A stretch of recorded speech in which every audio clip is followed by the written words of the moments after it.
Hello, and welcome to Coffees and Cuddles. Grab a cup and join us, won't you? All right, so it's our maiden voyage. For those of you that have been around for a while, you know that I have been doing At Home with Craig, the podcast, for about 3 years now. And in a few recent episodes, my girlfriend has joined me as a co-host, a lovely co-host, if you will.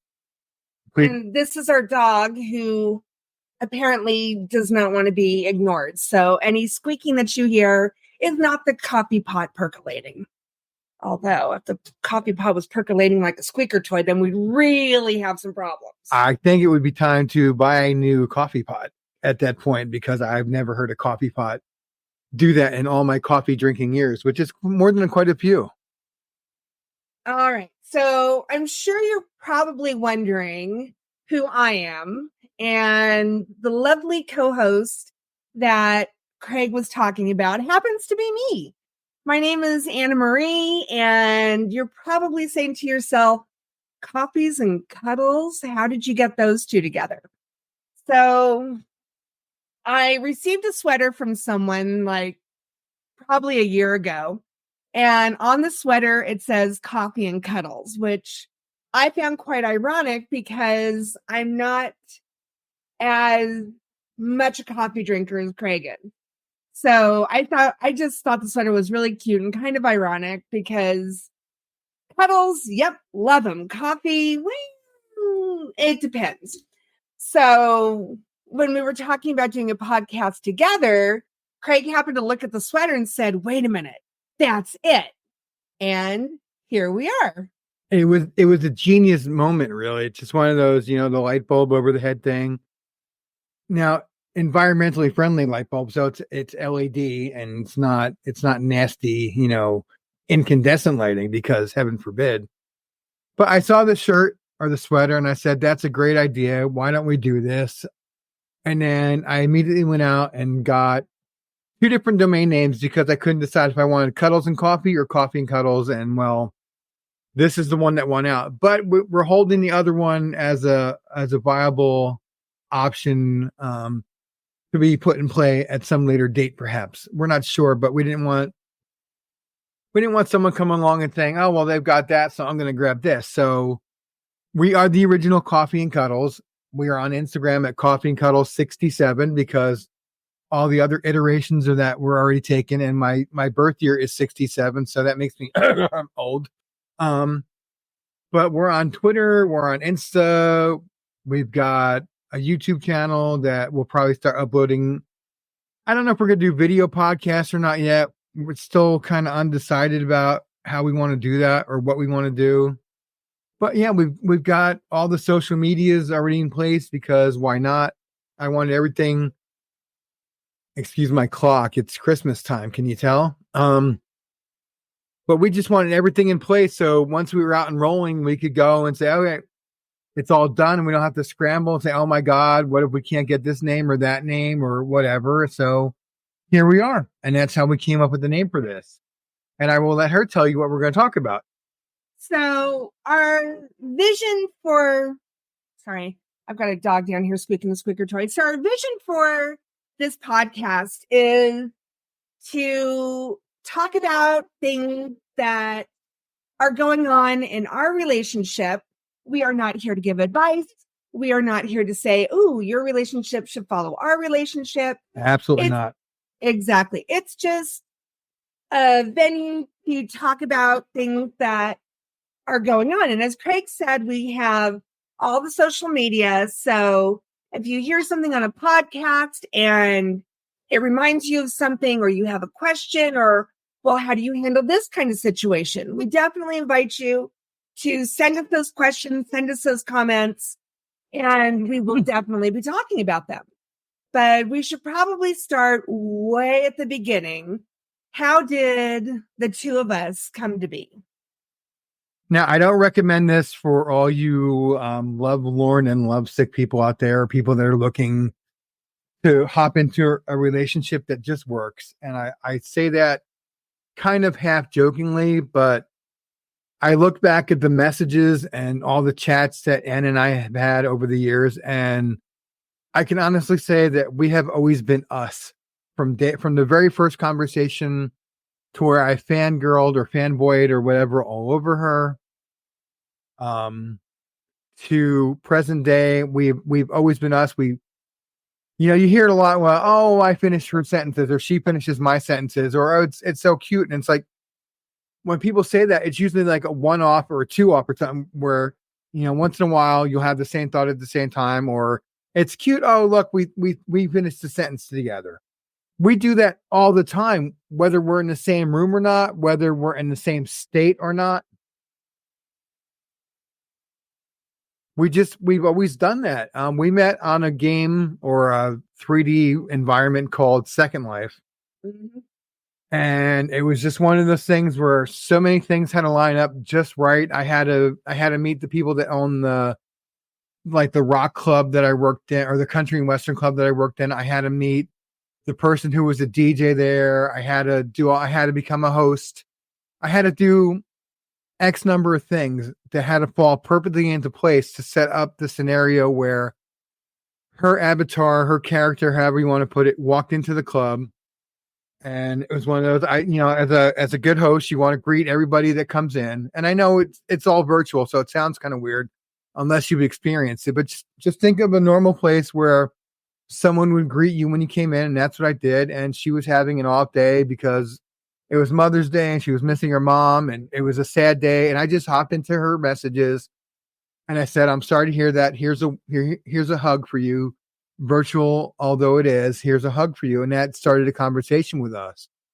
And we talked off and on in between my hosting duties and everything. And then at the end of the set, he walked up to me and we started talking, and she was asking me about what I was into. And one of the things I noticed is under the list of groups, T1 and T1 listeners was one of the groups mentioned. And I said, oh, you listen to T1 radio. And of course he was like, well, yeah, I listen to T1 radio. And I said, oh, that's cool. I said, I'm one of the on-air hosts. And all of a sudden I hear, wait, you're the Annie Braveheart. And I was like, yeah, is that a good thing? And he was just gobsmacked. It turned out that he had been listening to my show, so he was familiar with the way I am, and just never in a million years thought we'd end up actually meeting, because Second Life is this huge virtual world, and the odds of two people who have a connection running into each other is pretty slim, I would say. Yeah, she was the first DJ or on-air personality that I ever listened to or had been listening to for a while, and then like ran into them somewhere out in the wild, and it was just really weird. And I'm like, oh my god. She swears that I said, oh my god, you're Annie freaking Braveheart. I don't know that I believe that or not, but we'll wink, we'll go with she's probably right, because she usually is. So, but we just started talking, and up until that point, we'd been talking for like an hour, and it never clicked because I'd seen her avatar's name, and I was not firing on all cylinders that night. But then it clicked. I'm like, oh my god, you're her. This is so cool. I've never run into anybody that I've listened to like this before. And what T1 radio is it's an in-world radio station. They also have a club where they host musical sets several days a week. I think 5 or 6 days a week. I don't know if they do all 7 or not. I can't remember, but they also have out in the real world, they have their own internet station, which is t1radio.com. So if you're into any kind of music that's good, give them a listen. I've been listening to them for 7 years now, off and on for that amount of time. And I really haven't heard a lot of songs that don't automatically like click in my brain and tickle all those sensory areas that like, wow, this is good music. So give them a listen. Wherever the show notes end up, I will put a link to the website in the show notes for you, so you can go check them out. And it's on air 24/7. So whether there's a live DJ or on air personality, or it's just the we call him Auto, because it's like an auto music playing thing that just plays music 24/7 when there's no on-air personality.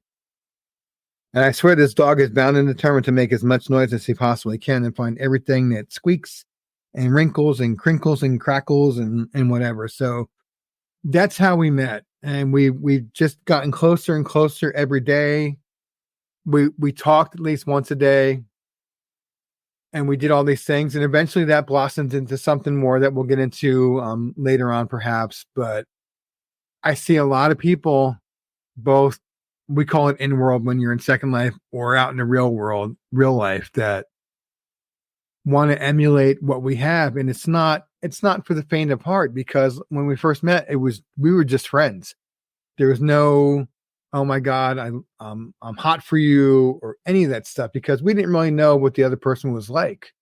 Exactly. Because that's the thing with Second Life, is you can see the avatar, but you don't know who is on the other side of the screen.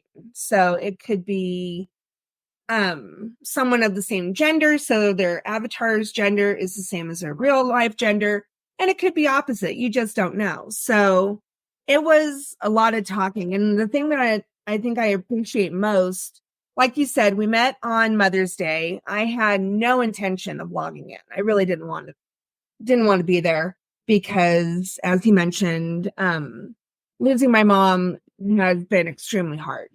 So just the thought of logging in and hearing anything that might mention the word mom, I didn't want to hear it. But I'm glad that I logged in. I noticed that when I kind of let it be known that I was having a hard time because I was missing my mom, you get the same standard reply, "Oh, I'm so sorry." And yet this guy here took the time to hop into my IM and do more than just, "Oh, I'm so sorry." He actually reached out. And I think that was something that just really caught my attention. Is here's somebody who doesn't know me. I've just randomly walked into this place, and he was willing to talk and just to kind of get me out of my funk. When it comes down to it, what does it really cost you to be kind to somebody? A few minutes of your time, maybe an hour or something. And this is just one of the things that may not be necessarily unique to us, but this is the first relationship I've had where I'm not stressed all the time. I'm not constantly worried. Did I screw up? Am I going to be ignored or ridiculed or mocked or any of that stuff? And that's what we have, where we actually, it sounds not trite. I can't think of the word, but it just, whatever the word is I'm thinking of, it'll come to me later and I'll blurt it out. It'll come to you at 3 a.m. Right. But it just feels like, oh, that sounds so great and that sounds so perfect. And it's not perfect.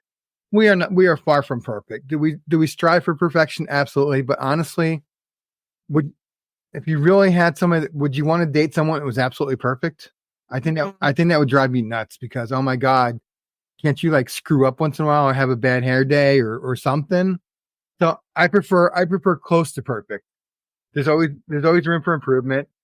And I don't say that in a bad way or a mocking way, but you always have room to improve and make yourself better. And that's something that I try to do every day. And it took me a long time to get here, but I am in therapy now, and I will openly talk about that. I won't share exactly what my therapist and I talk about, but it helps me. And there's such a stigma for men to have to always be strong and always be on and be macho and masculine and like this rock. And I think that's detrimental to your health. I really do. So what makes us qualified to talk about relational stuff? Because we've both been through so much crap.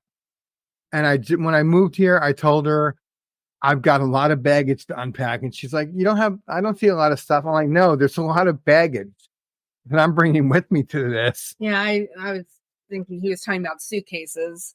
Oh no, we're only true that it was suitcases, but it was, I brought 3 relationships or 3 marriages and multiple relationships and all kinds of dreck with me.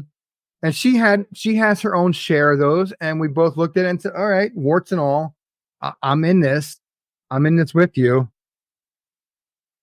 Sorry, our dog just really, really wants to be part of this whole thing.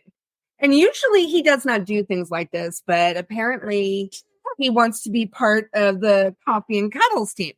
So this background McCoy, he's our background noise.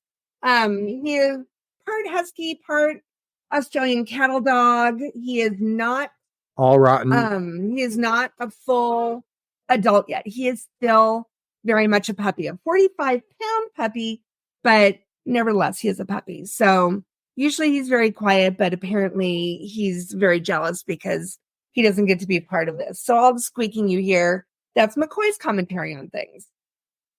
45 pounds of muscle. Oh yeah. And sheer will and determination and orneriness. That's a good word for him. He's ornery. But he's very sweet.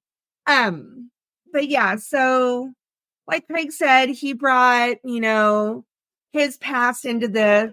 And like you said, I've got failed relationships, things that just didn't pan out the way I had hoped it would pan out. But, it's something that we work on every day. There might be something that triggers him. There might be something that triggers me. But the one thing I've noticed is that we talk through all of it, the good, the bad, the ugly. We never let the day end where either one of us has any kind of stress or anger or anxiety, because we know that's not healthy for either one of us. And like I said, this isn't a venue for us to solve the world's relationship problems or say, hey, look at us because this way works for us and you should emulate it. That's so not what we want. No, we have a friend in the world that, they look at us and they say, oh, wow, that sounds great. I want that too. And they see the outer appearance. They don't see all the work in the background that goes into it. And I'm not talking about like 24/7. We're working on stuff and we're working through stuff and all that. So it appears calm and smooth on the surface, and it's very turbulent at times right below the surface. And there's a lot of stuff going on in both our lives. She teaches. I've got my own business I'm building. I've got a business that I'm building with her. She likes to tease me and say I've got many plates spinning or multiple balls in the air.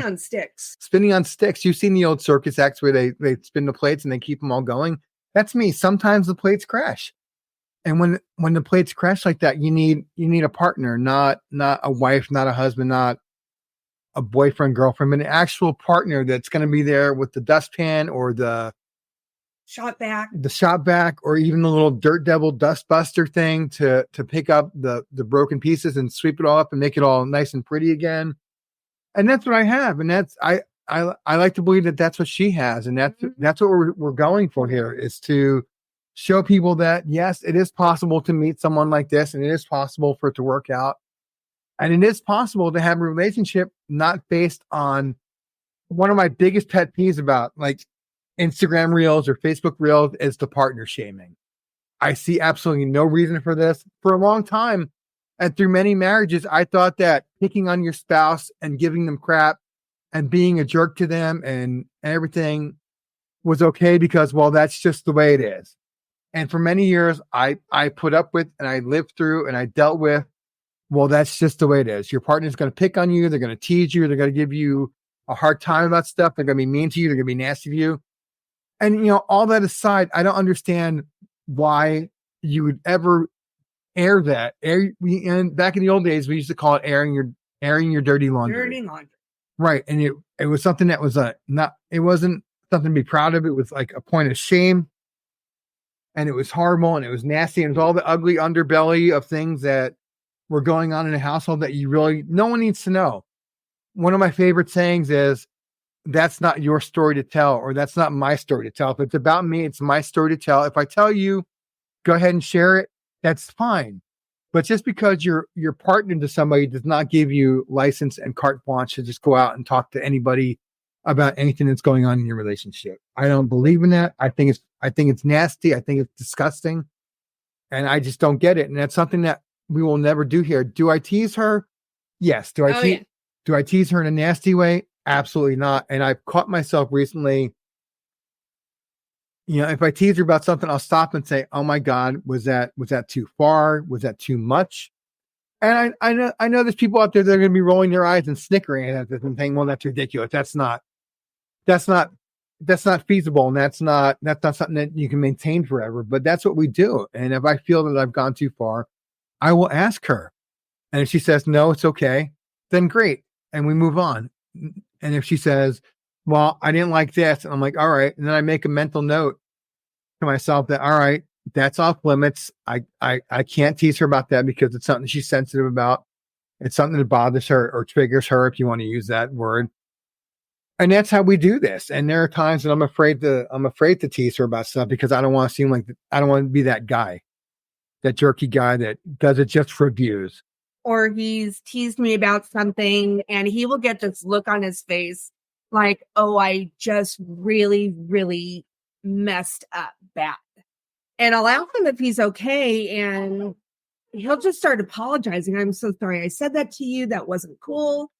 And something that I tell him from time to time is, if you don't tease me about things from time to time, I'm going to feel like there's something wrong.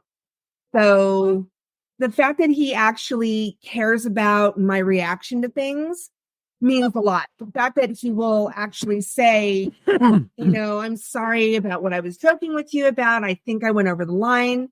Just the fact that he cares enough to check in with me and see, was this too much? It's, what's the word I want? It's refreshing. It is. There are times when we'll be talking about something and we'll tease each other. I'm like, "Oh, this feels really good." And I'm not constantly worried about what I'm going to say or what I can or can't say. Or we try to keep things like, obviously there are going to be things that are going to be off limits that you just don't tease your partner about no matter what. And that's up to you to have an adult conversation about it. Don't come at it with, "Oh my God, what boundaries do you have? Where's my line? Where's the line in the sand? What can I do? What can I do?" Come into it with an open mind, because you and I have done that. I'm like, "Okay, how do you feel about this topic? Or how do you feel about that topic? Or what if I tease you about this?" She's a little bit shorter than me. Not a lot, but she's a little bit shorter than me. And there are times when I like, "Do you need me to get that off the top shelf for you?" kind of thing. Or she'll tease me about being slightly older than her, or whatever it is. And you can't plan for every contingency and every eventuality. You can lay down the groundwork so if something comes up, you know how to deal with it, you know how to handle it, that this requires further discussion. But if anybody out there that is in a relationship where it's nonstop teasing and nonstop pranking one another and nonstop picking on one another, please let me know. I'm being absolutely serious about this. Please tell me why it is that relationship works for you, if it really works for you. But obviously you feel like it does. Tell me why that works for you, or why that's okay, because I don't understand it. Because I've come from that background where a partner could tease me, but I couldn't tease them back because they would get all bent out of shape and accuse me of being a jerk or being mean and cruel and vindictive and whatever. And absolutely, I know I'm jumping around a little bit, but it's like a stream of consciousness thing. So I'm thinking one thing and that leads to another. Absolutely have boundaries in your relationship. There has to be solid 40-foot tall, 100-mile wide walls in your relationship of things that are sacred to you, are important to you, are inviolate. And you have to have these things in place, because you can't just go. And then one day say, "You know what? I don't like that anymore." And expect your partner to automatically adjust to, "Okay, I'm not going to do that anymore." It takes time. It takes work on both your parts. It can't be one-sided, because one-sided doesn't work. One person doing 80% and the other person doing 20 may work for a while. And hey, if it works for you, I'm not judging. We're not pointing fingers at you. If that works for you, great. I'm just saying that doesn't work for everybody. And you're not always going to be 50-50, because there's going to be one partner that gives more one partner that gives less, and then at some point down the road, and you'll flip, and then it'll be the other way around where the other partner is doing 70 or 60 or whatever. And it just, you got to keep some kind of balance, because there's going to come a point where your partner says, you know what, I don't want to do this anymore because it's all me and I don't like it. That's a good point, especially the part about the 40-foot high, 100 yard wide fence. Make sure that you talk about these things ahead of time. Don't ever use it as, a weapon. Like, I can't believe you just said that about my hair. No. Because if the other person doesn't know, then that could lead to all kinds of things.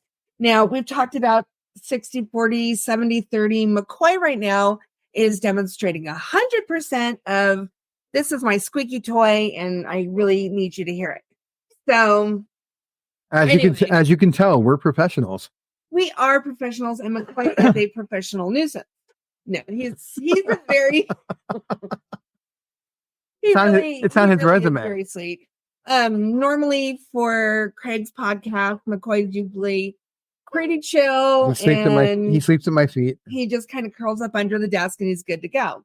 But the fact that we're recording this much earlier in the day, McCoy is 100% wanting to be part of this Maiden Voyage of Coffee and Cuddles. Coffees and Cuddles? Did I say that Coffee right? and Cuddles, coffees. It's interchangeable, really.